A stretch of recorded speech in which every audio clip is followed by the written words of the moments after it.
Assalamualaikum warahmatullahi wabarakatuh. Perkenalkan, nama saya Syawaluddin dengan NPM 23105201119, kelas 3C Teknik Informatika, dengan dosen pengampu Ibu Sherly Agustini, Eskom Mkom Kom. Di sini saya akan mempresentasikan tugas komputeran masyarakat dengan judul Kasus Kejahatan Komputer, Serangan Ransomware terhadap Sistem Kesehatan di Irlandia tahun 2021. Kronologi kejadian: pada Mei 2021, Sistem Kesehatan Nasional Irlandia atau HSI menjadi korban serangan ransomware yang merusak. Serangan ini dimulai pada tanggal 14 Mei 2021 ketika jaringan HSE terkena serangan ransomware yang mengakibatkan sebagian besar sistem TI, rumah sakit dan fasilitas medis lainnya terhenti. Malware ini mengenkripsi data dan file penting di banyak sistem, termasuk data pasien, catatan medis, dan sistem penjadwalan rumah sakit. Dalam waktu singkat, sebagian besar rumah sakit dan fasilitas kesehatan di seluruh Irlandia tidak dapat mengakses sistem elektronik mereka. Pelaku serangan yang diyakini berasal dari grup ransomware REvil mengklaim telah berhasil mengenkripsi data di sekitar 70 organisasi di Irlandia. Meskipun ada upaya dari pihak berwenang dan ahli keamanan untuk memulihkan data dan memperbaiki sistem, gangguan ini berlangsung selama beberapa minggu. Beberapa rumah sakit terpaksa mengalihkan pasien ke sistem manual dan menghadapi penundaan besar dalam layanan medis.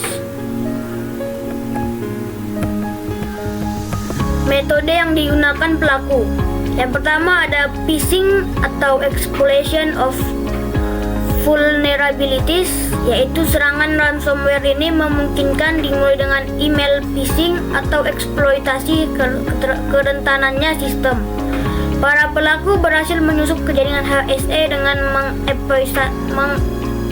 mengeksploitasi celah dalam sistem yang sebelumnya tidak terpatching atau dengan mendapatkan kredensial dari karyawan yang tidak waspada.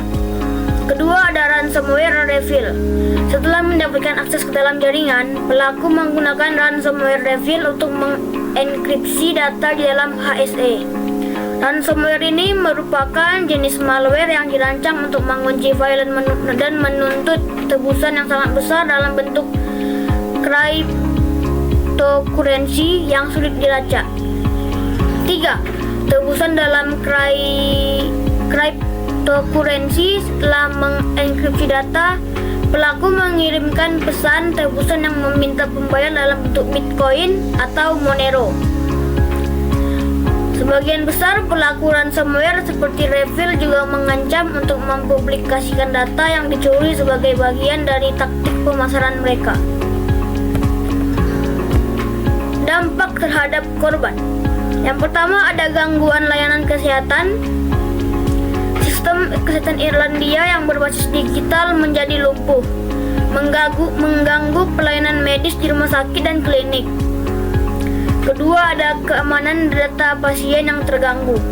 Data medis yang sangat sensitif, termasuk catatan pribadi pasien dan informasi medis lainnya, terancam bocor atau dihapus meskipun tidak ada laporan langsung mengenai kebocoran data ke publik. 3. Kerugian finansial dan biaya pemulihan. Biaya yang dikeluarkan untuk memperbaiki sistem dan memulihkan data cukup besar, mencakup pengeluaran untuk menyewa konsultan keamanan siber, perangkat keras dan perangkat lunak pengaman tambahan, serta biaya operasional untuk menjaga sistem kesehatan tetap berjalan. 4. Kehilangan kepercayaan publik. Serangan ini mengurangi kepercayaan publik terhadap kemampuan HSE dalam melindungi data pribadi dan menjaga kelancaran operasi kesehatan nasional. Sebagai layanan yang sangat bergantung pada teknologi untuk memberikan layanan kesehatan, kerusakan reputasi sangat mempengaruhi hubungan antara HSE dan masyarakat. Langkah-langkah yang seharusnya dilakukan untuk mencegah.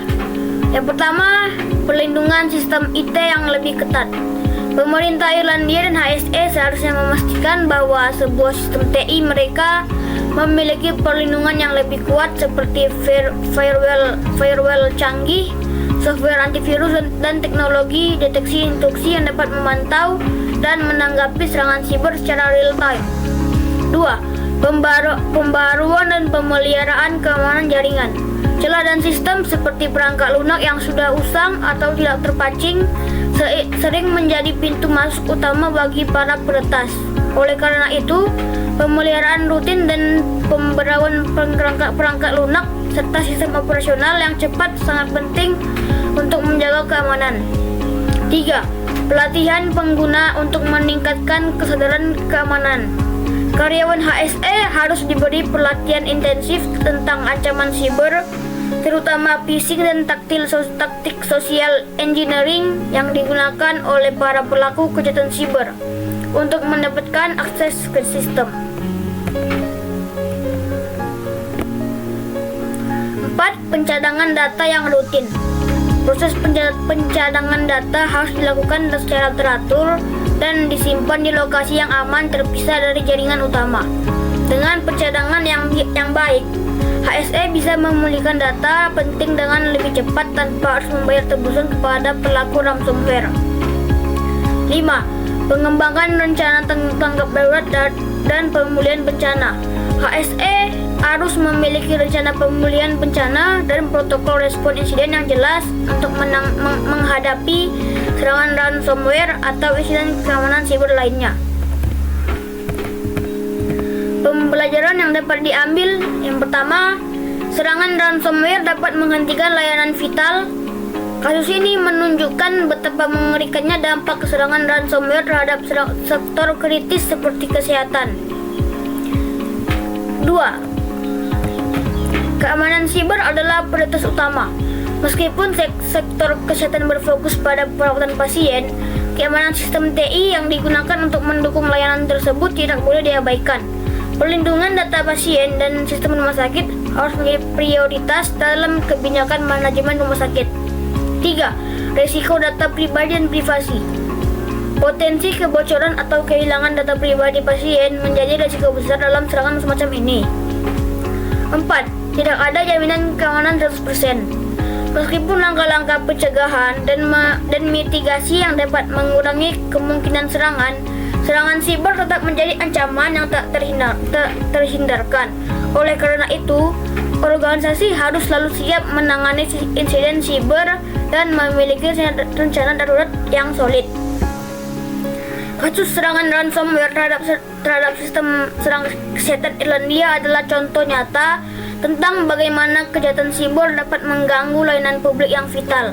Ini juga menunjukkan pentingnya penerapan kebijakan keamanan yang ketat di sektor-sektor kritis seperti kesehatan untuk melindungi data dan sistem yang mendukung kehidupan masyarakat. Baiklah, mungkin segitu saja yang bisa saya sampaikan dalam presentasi kali ini. Apabila ada kesalahan kata, saya mohon maaf. Wabillahi taufiq wal hidayah. Wassalamualaikum warahmatullahi wabarakatuh.